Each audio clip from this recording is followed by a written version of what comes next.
What do you get when your local distillery gets a little carried away and decides to do 2 research and development releases? You buy them both. All right, today we have the 2 latest research and development releases that are distillery only through Old Dominick. The first one is the hybrid cask, which is straight bourbon whiskey finished in American and French oak hybrid barrels. This is a limited distillery only release, and it's coming in at 113.61 proof. That one does say batch 2 on it. Yeah, because this is batch 1, which is the double oaked. It's a Tennessee straight whiskey that's finished in new char oak barrels, coming in at 110.11 proof. Now, they are selling these at the distillery until they are gone. They're retailing for about $30 for each 375 purchased. So, Mary, if you want to go ahead and pour up batch 1 for us, I'll go ahead and get this one open.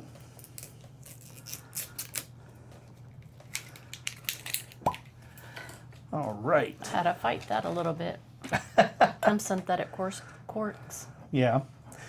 Now, for those of you that are not familiar,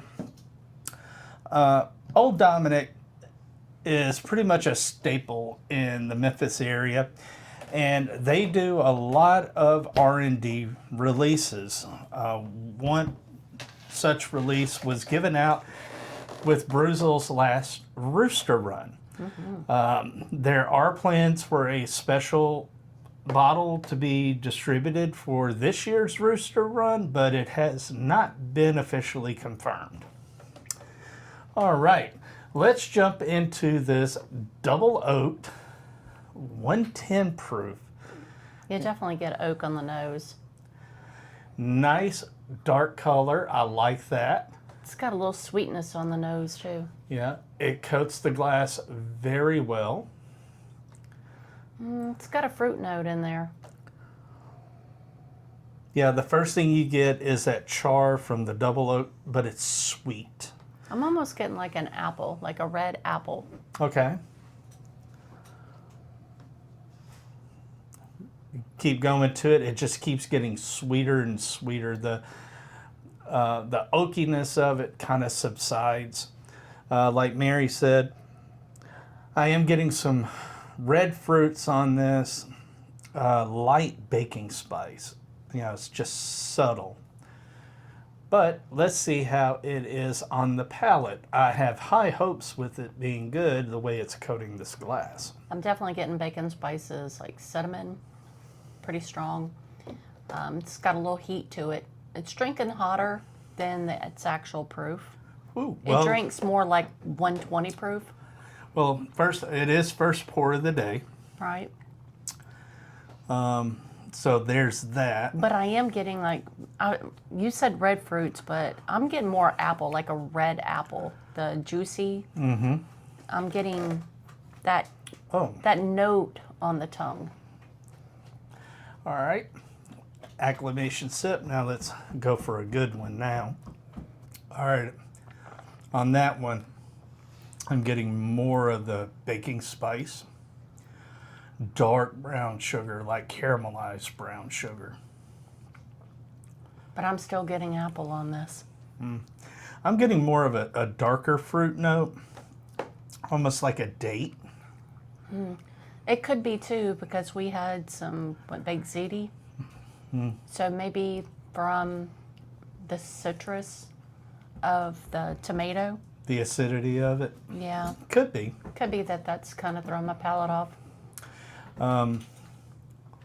But honestly, this is quite enjoyable.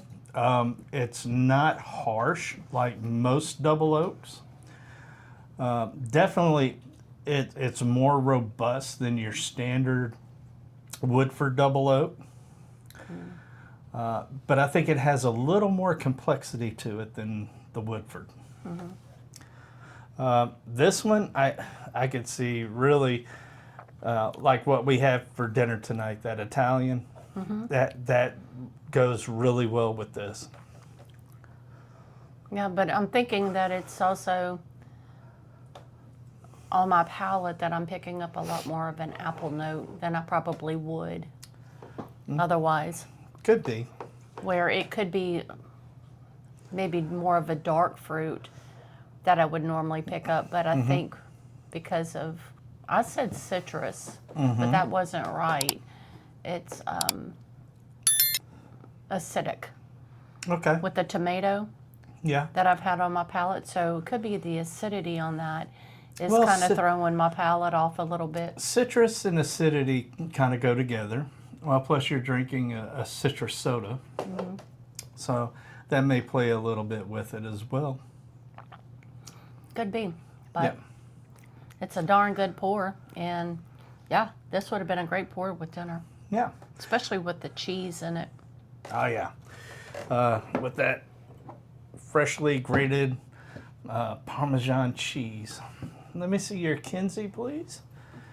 And glassware for Pour Decisions pairing coming really soon. We're almost to the point of finalizing the website, so keep your fingers crossed. We're almost there. But if you can't wait, reach out to us through the channel.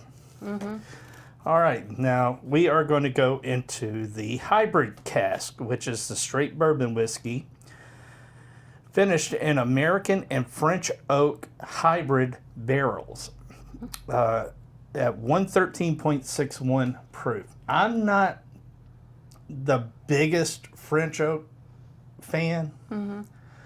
It has to be done right, so I'm hoping this one's done right.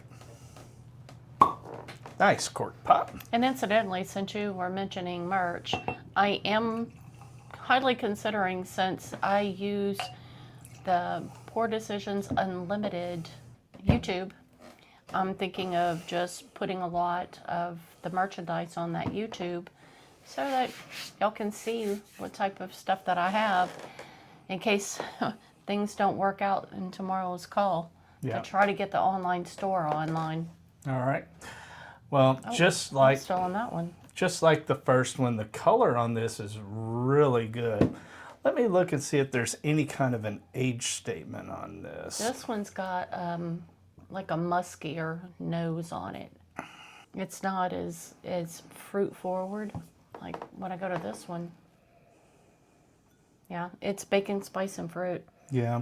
This no, one's a little darker. no age statement on here, but Old Dominick's not known for putting out young whiskey. Well, it's got a dark color, so Yeah. I doubt it is. This could be some of those first and second year barrels that they're bringing out. I don't know. But going to the nose, I'm definitely getting a woody, I'm getting a floral. like fresh cut lumber type wood, like sawdust. Yeah, this one's a little bit more on the floral note, where that one was very fruity to me. Yeah. This one's just has like a slight muskier, Musty. Yeah, slight mustiness to it. There's also, like you said, there is a light floral. I'm getting that sawdust note, but at the same time, there is some sweetness coming across on the nose. It's not it's actually, the nose is easier on this than on the first one. On the palate, this one's sweeter than the first one. There's baking spices. There's, now I'm getting red fruit, like plum, some brown sugar, cinnamon, vanilla. Yeah. This one's pretty tasty. And I'm not usually big on the French oak, but I'm liking this one. This one's pretty good. Is it my favorite? No. But you take it for what it is.